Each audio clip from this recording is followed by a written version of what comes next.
Muy bien, vamos entonces a empezar con lo que tenemos para hoy. Vamos al dato histórico, como es costumbre. Sí, ya hay gente que dice que si no hay dato histórico, la prédica no está completa. Sí, hay gente que se acostumbra. Muy bien. ¿Qué vemos aquí en pantalla? Estamos viendo una foto más o menos reciente de un sociólogo norteamericano llamado Philip Zimbardo. Philip Zimbardo murió, por cierto, el pasado mes de octubre, a los 91 años. ¿Quién fue Philip Zimbardo y por qué en este caso nosotros lo tendremos como parte referencial de lo que vamos a predicar en esta mañana? Bueno, Philip fue un sociólogo que hizo un experimento llamado el experimento de las ventanas rotas. Les voy a explicar en qué consiste ese experimento, en qué consistió y cómo lo conectamos con las reflexiones de esta mañana. ¿Dónde está mi esposa? Ah, ok. Bueno, ¿de qué se trata este experimento de las ventanas rotas? Fue aplicado en el año 1969 y consistió en lo siguiente. Philip Zimbardo, ese sociólogo, junto con todo su equipo, ubicaron dos vehículos idénticos. Los dejaron supuestamente abandonados en dos lugares diferentes. Uno en el Bronx, en Nueva York, que en ese entonces tenía un altísimo nivel de delincuencia, y otro en una zona residencial y acomodada, específicamente en Palo Alto, en California, ambos en los Estados Unidos, para ver lo que ocurría con esos dos vehículos abandonados en dos lugares diferentes. El primero de los vehículos en el Bronx fue vandalizado en cuestión de horas, pero el de Palo Alto permaneció intacto varias semanas, hasta el momento en que Zimbardo y su equipo llevaron el experimento a la segunda fase. ¿En qué consistió la segunda fase? Que ellos tomaron el vehículo que estaba en Palo Alto, California, que no había sido ni siquiera tocado, y ellos mismos rompieron una ventana. Rompieron una ventana del vehículo. ¿Qué ocurrió? Que después de que ellos rompieron esa ventana de ese vehículo, en pocas horas ese carro ya había sido vandalizado igualito que el que se produjo en el de Bronx. ¿Cuál fue la conclusión? ¿Cuál fue el resultado de ese estudio? ¿Qué se derivó de ahí? Según Zimbardo y su equipo, lo que estableció eso es que las señales visibles de abandono o desorden, como por ejemplo una ventana rota, invitan al deterioro moral y social, incluso en las comunidades más ordenadas. De ahí surgió la teoría de las ventanas rotas, que no se quedó en teoría, porque resulta que años más tarde, específicamente entre los años 1994 al 2001, el entonces alcalde del Bronx, Rudolph Giuliani, usó esa teoría para enfrentar la delincuencia en el Bronx. ¿Cómo lo hizo? Lo hizo enfrentando los delitos menores y el desorden urbano para prevenir los crímenes graves. Es decir, usó esa teoría de las ventanas rotas para aplicarla a su política criminal, diciendo, si yo enfrento los delitos pequeños, si yo enfrento las pequeñas alteraciones de urbanismo, eso va a evitarme los crímenes grandes. ¿Cómo empezó? Empezó simple y sencillamente enfrentando a los grafiteros del metro de Bronx.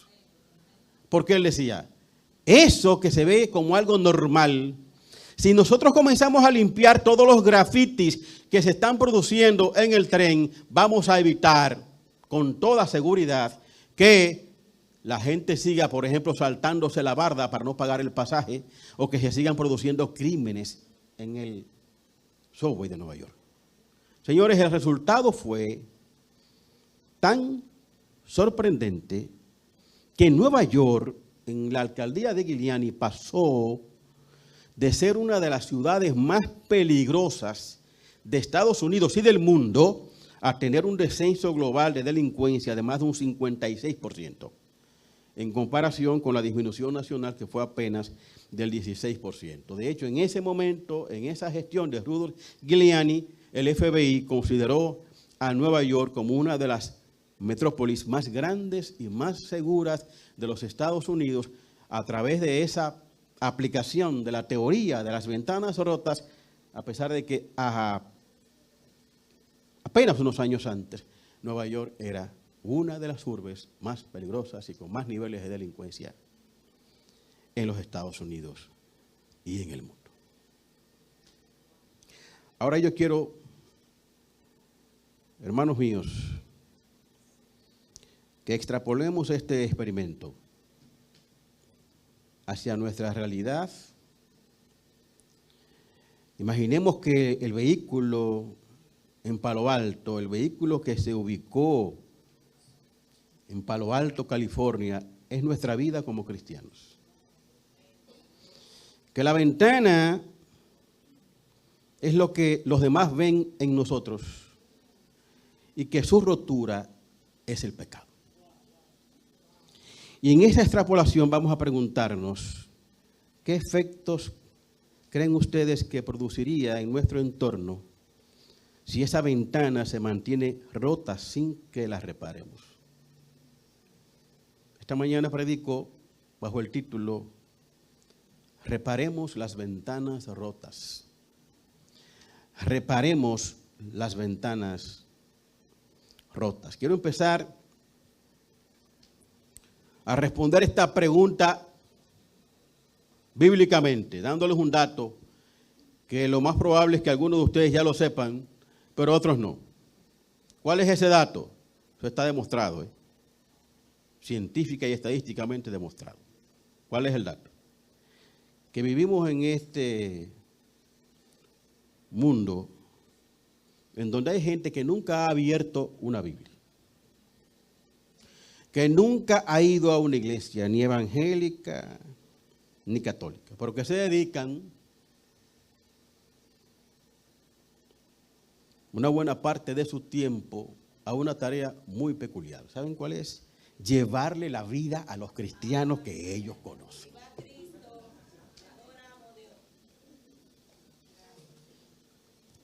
No conocen a Dios por ninguna forma ni manifestación. No les interesa conocer a Dios. Pero viven llevando la vida de todo el cristiano que ellos tienen a su alrededor.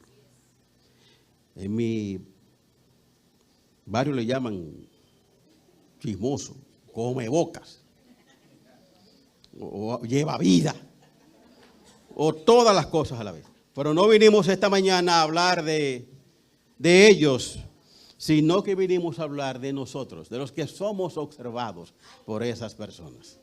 Por eso es que estamos hablando hoy, porque como todo lo que ocurre, como todo lo que pasa en este mundo de conocimientos, esta teoría social que supuestamente fue descubierta por expertos con ese tipo de experimentos, la Biblia ya hace tiempo que la había dado por establecida y la había dado por probada. Sepan ustedes, amigos míos, que no hay un conocimiento humano que no tenga una expresión bíblica. Que no importa los avances, los adelantos que el ser humano pueda desarrollar a través de la ciencia, cada vez que algo se descubre, ya la Biblia miles de años antes lo ha planteado. Y en ese sentido, hoy yo quiero que entendamos una verdad espiritual profunda que está en la Biblia y que tiene que ver con esto que estamos analizando. Y es que cuando caemos en pecado como cristianos, aunque no seamos líderes, ese no es el punto, algo más que nosotros se ve afectado. De modo que esa teoría de las ventanas rotas, de que cuando rompemos la ventana se ve el abandono y eso origina mayor anarquía, también ocurre en el caso de nosotros los cristianos cuando caemos. No caemos nunca solos. Vamos a ver lo que nos dice. Quiero que vayan conmigo a Mateo capítulo 5, versículos del 13 al 16. Dice Mateo 5, del 13 al 16, la sal de la tierra. Vosotros sois la sal de la tierra, pero si la sal se desvaneciere, ¿con qué será salada? No sirve más para nada, sino para ser echada fuera y hollada por los hombres. Vosotros sois la luz del mundo. Una ciudad asentada sobre un monte no se puede esconder, ni se enciende una luz y se pone debajo de un almud, sino sobre el candelero, y alumbra a todos los que están en casa. Así alumbre vuestra luz delante de los hombres, para que vean vuestras buenas obras y glorifiquen a vuestro Padre que está en los cielos.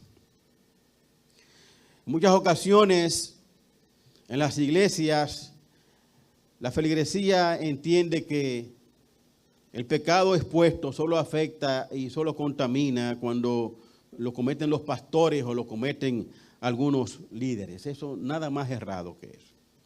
Tal vez la mayoría de los que están presentes aquí o de los que se conectan a nuestra transmisión a través de nuestras redes no predican, no dirigen, no cantan, pero todos somos padres o hijos o hermanos o vecinos o empleados. Nosotros no vivimos aislados, somos seres gregarios cuyas acciones y ejemplos influyen en otros, para bien o para mal. Y en todos estos espacios en los que usted se desenvuelve, tú representas a Cristo como cristiano. Y cuando tú tienes esa responsabilidad de representar a Cristo en esos espacios en que te desenvuelves, tienes también una gran obligación. Nuestra vida, ¿qué es? Nuestra vida es una ventana al Evangelio. Y cuando se rompe por el pecado, si no la reparamos a tiempo y adecuadamente, eso impulsará a otros a imitarnos en las cosas malas que nosotros estamos haciendo. Otro error que se piensa y se comete a menudo es creer que una ventana rota en nuestras vidas, vale decir un pecado, solo es importante si es grave o es notorio. Recuerden ustedes que en una ocasión predicamos acá con respecto al tamaño de los pecados. No sé si recuerdan que hablamos a nivel referencial en esa prédica sobre una tuerca. Una pequeña tuerca que provocó un accidente aéreo que dejó cientos de muertos. Y decíamos en aquel momento, el pecado, el pequeño, el grande, el mediano, todos son odiados por Dios. ¿Qué es lo que nos dice la palabra con relación a esto? Para aquellos que pensamos que el pecado, si no es grave, no es importante. Que el pecado, si no es notorio, no es importante. Primera de Corintios, capítulo 5, versículos del 1 al 6, dice: de cierto se oye que hay entre vosotros fornicación. Está hablando el apóstol Pablo a la iglesia de Corinto. Y tal fornicación, cual ni aún se nombra entre los gentiles, tanto que alguno tiene la mujer de su padre. Oiga, la iglesia de Corinto estaba en una situación de degradación tal que se estaban produciendo dentro de la iglesia, dentro de la congregación, pecados que ni siquiera se estaban produciendo entre los gentiles, entre los no cristianos. Y vosotros estáis envanecidos. ¿No debierais más bien haberos lamentado para que fuese quitado de en medio de vosotros el que cometió tal acción? Ciertamente yo, como ausente en cuerpo, pero presente en espíritu, ya como presente he juzgado al que tal cosa ha hecho. En el nombre de nuestro Señor Jesucristo, reunidos vosotros y mi espíritu con el poder de nuestro Señor Jesucristo, el tal sea entregado a Satanás para destrucción de la carne, a fin de que el espíritu sea salvo en el día del Señor Jesús. Y miren lo que dice el último versículo que vamos a leer en este caso. No es buena vuestra jactancia. ¿No sabéis que un poco de levadura leuda toda la masa? Para los que piensen que hay pecados pequeños y que los pecados pequeños no hacen daño. Para los que no lo entienden, lo que Pablo quiso significar en esta carta a la iglesia de Corinto es que así como una pequeña porción de levadura sirve para inflar y para fermentar toda una masa, un pequeño pecado tolerado actúa igual en nuestras vidas. Lentamente, pero de manera efectiva, hará más voluminosa nuestra cotidianidad alejados de Dios y siendo malos ejemplos para nuestros semejantes. En pocas palabras, y haciendo referencia al título de esta exposición, no se necesita destruir la casa. Basta con no reparar lo pequeño. ¿Qué podemos nosotros entender como ventanas rotas? Imagínense, miles de cosas. Un carácter sin dominio, por ejemplo, es una ventana rota en nuestra vida. Nos dice la palabra. No nos ha dado Dios espíritu de temor, sino de valor, de amor y dominio propio. ¿Qué puede ser una ventana rota? Una lengua sin freno. Es una ventana rota. ¿Qué puede ser una ventana rota? Una doble vida tolerada. Los que venimos a la iglesia a hablar del respeto y del amor y de la consideración que le debemos a nuestras esposas. Pero en el edificio donde vivimos, todo el mundo se entera cuando hay una discusión.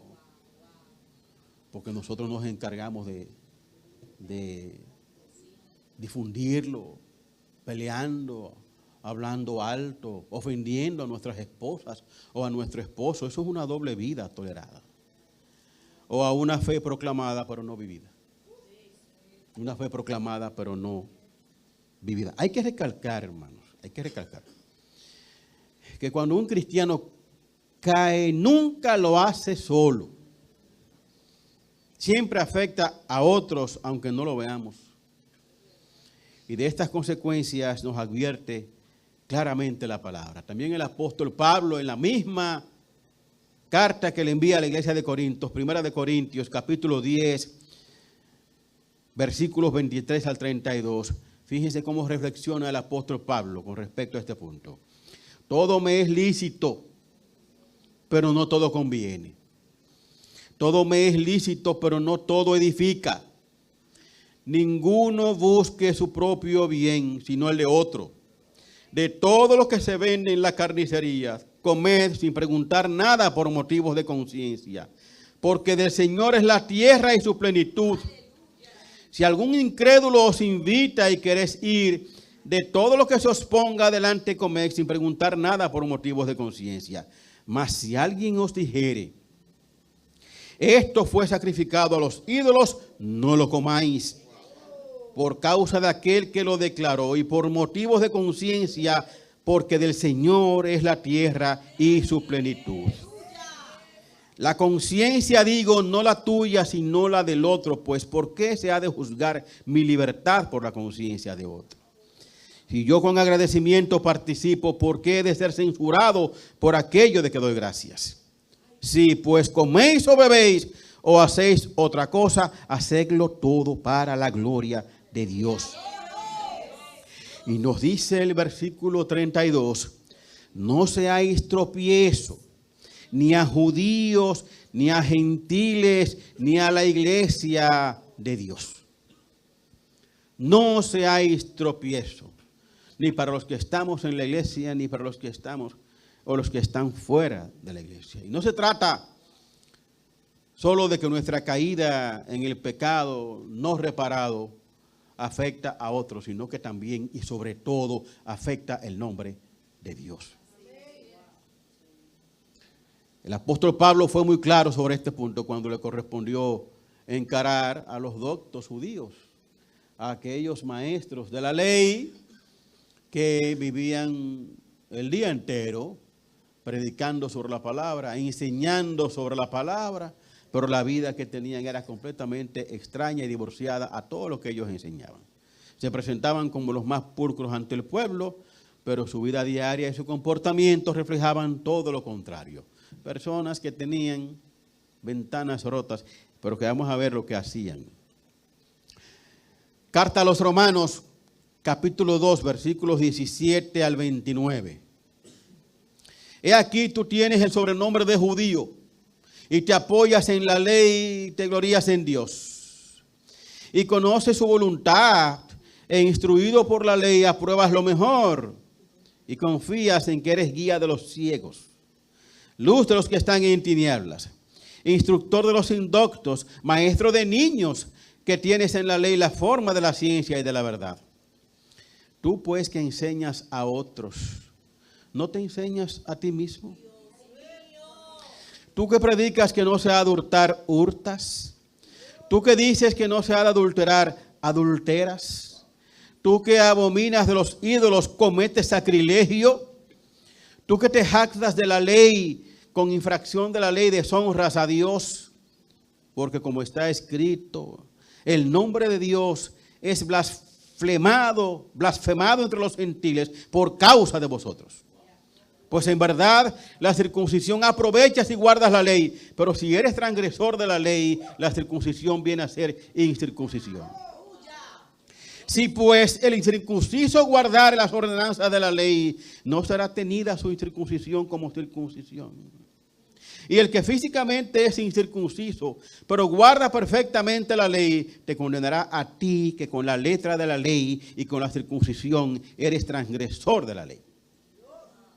Pues no es judío el que lo es exteriormente, ni es la circuncisión lo que se hace exteriormente en la carne, sino que es judío el que lo es en lo interior, y la circuncisión es la del corazón, en espíritu, no en letra, la alabanza del cual no viene de los hombres, sino de Dios. ¿A qué se refería el apóstol Pablo? En aquel tiempo la circuncisión era considerada un símbolo de pureza. Y los judíos predicaban sobre eso, instruían sobre eso.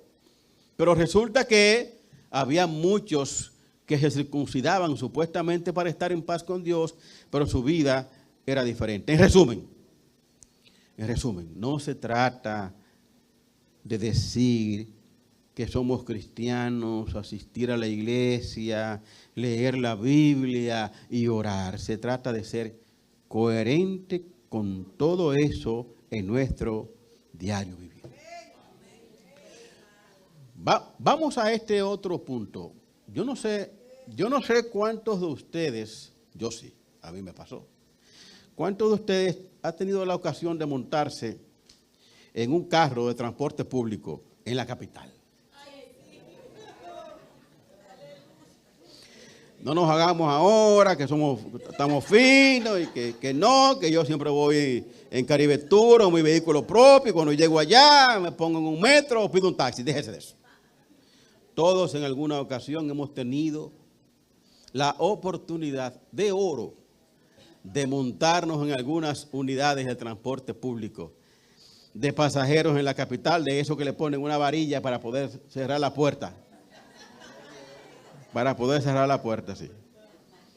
Y que tú ves los asientos y tú razonablemente dices, aquí caben 3 personas, pero meten 8 y caben sin ningún problema.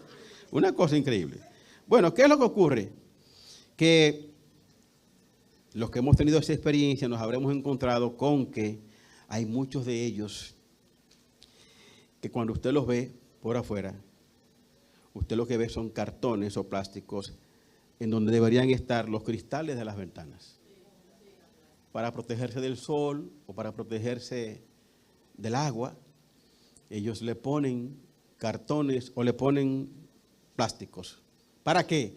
Para tratar de ocultar el hecho de que no tienen cristales las ventanas porque ya se rompieron y desaparecieron completamente.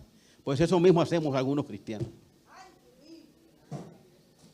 Exactamente eso hacemos muchos cristianos. En vez de reparar las ventanas rotas, reemplazarlas, lo que hacemos es que tapamos las ventanas de nuestras vidas para que los demás no sepan que están rotas.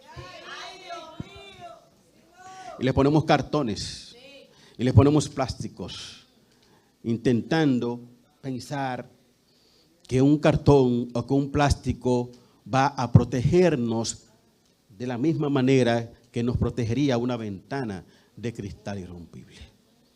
Eso pasa. ¿Y qué pasa y qué ocurre cuando nosotros tenemos esa tendencia? Nosotros podemos ocultar nuestras ventanas rotas, o sea, nuestros pecados a los otros. Pero ¿podremos ocultarlos de Dios? ¿Y qué ocurre cuando nosotros, en vez de dedicarnos a reparar esas ventanas rotas en nuestras vidas, dedicamos el tiempo a taparlas? Cuando nos dedicamos a tapar nuestras faltas en vez de arrepentirnos y salir de ellas. De eso también nos advierte la Biblia. En muchos pasajes. Vamos solamente a leer 3 muy breves.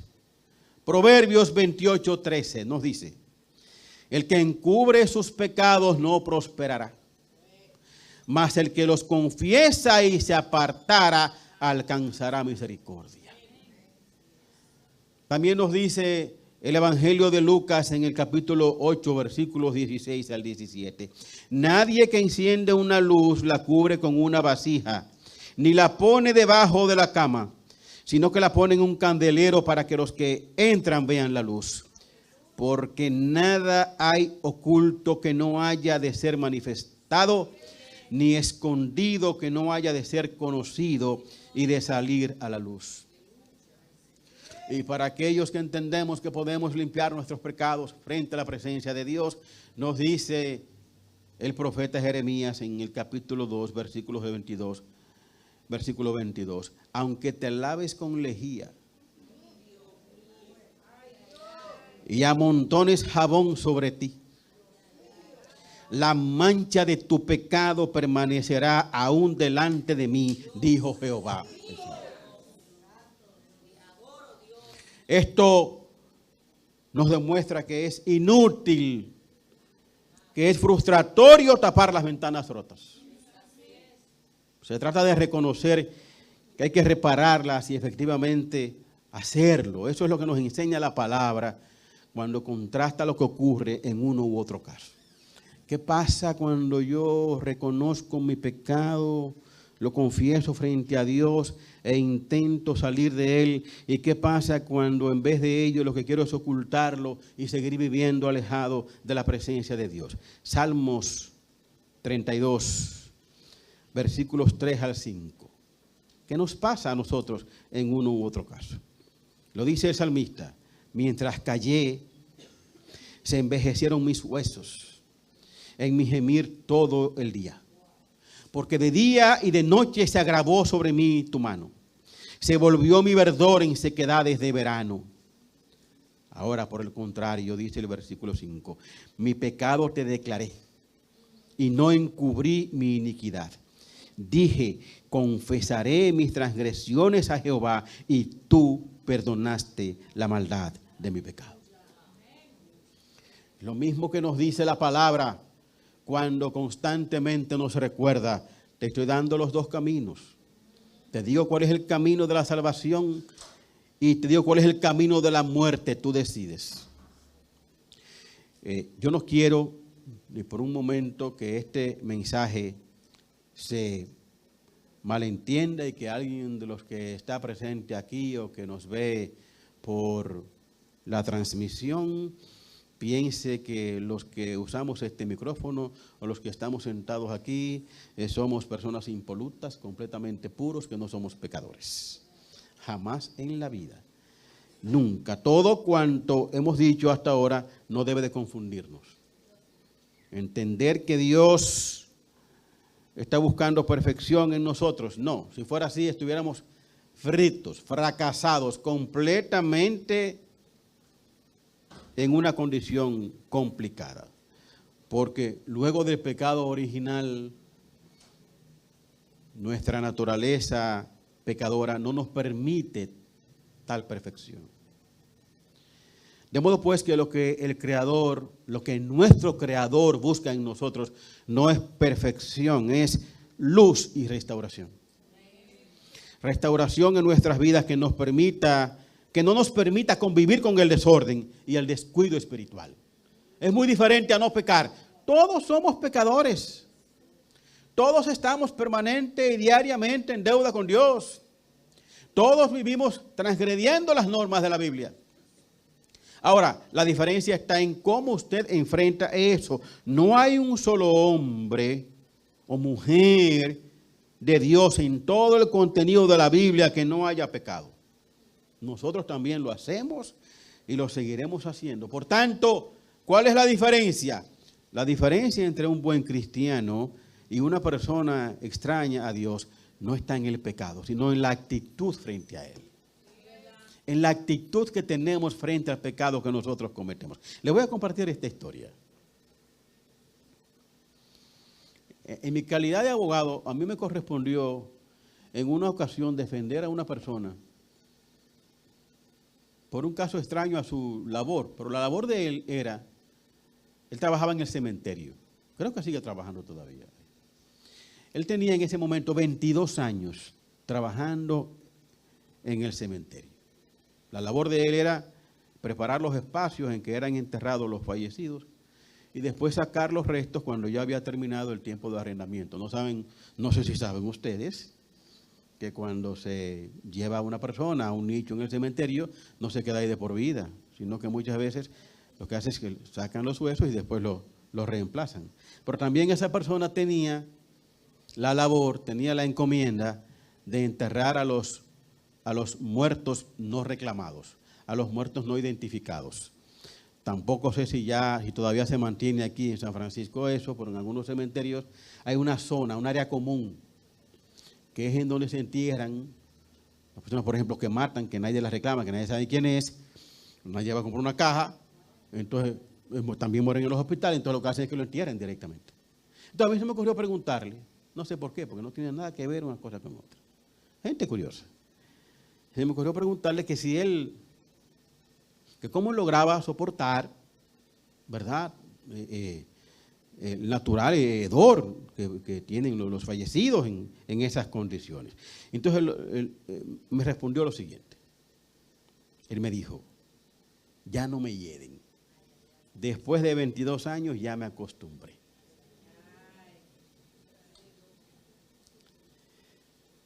Hermanos, eso es exactamente lo que nosotros debemos de evitar. Que las ventanas rotas nos dejen de importar. Que el pecado ya no nos hiera. Que se calcifiquen nuestros sentidos espirituales de tal manera que nos hagan ver nuestras transgresiones como algo natural y sin consecuencias. Porque Dios sí que puede percibir claramente y sí que puede diferenciar claramente el olor a Cristo y el hedor del pecado en nuestras vidas. Nos lo dice la palabra. Segunda de Corintios, capítulo 2, versículos 14 al 17.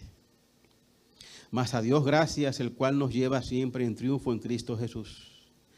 Y por medio de nosotros manifiesta en todo lugar el olor de su conocimiento. Porque para Dios somos grato olor de Cristo en los que se salvan y en los que se pierden. A esto ciertamente olor de muerte para muerte, y a aquellos olor de vida para vida. Y para estas cosas, ¿quién es suficiente? Pues no somos como muchos que medran falsificando la palabra de Dios, sino que con sinceridad, como de parte de Dios y delante de Dios, hablamos en Cristo. Dios sí percibe el olor a Cristo y el hedor del pecado. Yo quiero, por favor, iglesia, que te pongas de pie. Yo quiero invitarte